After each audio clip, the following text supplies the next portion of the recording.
So these are our fun pop art mason jar potions. You're gonna cut out the perimeter of the templates, and then you're gonna kind of position these. You wanna make sure the perimeter is in there on these Dollar Tree galvanized signs in the shape of mason jars. Remove the cord, and we really wanna just get the outlines at this point. So I'm taping these, the label will come later.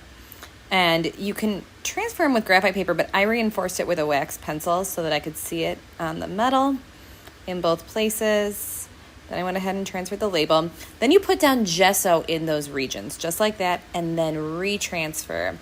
And then the graphite's gonna show up really well. I did the perimeter again because I'm just gonna paint around the edges and let that dry. It's always easier to pull a line than push a line. We teach that in Time for Art.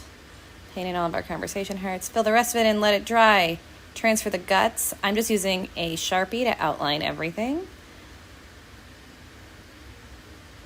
And then there you have it. We're gonna put the string back on there. And I put mine, I didn't hang them, but I put mine in the kitchen, which is where I would keep potions. We have Love Potion, Spider Venom, and Vampire Blood, all available online.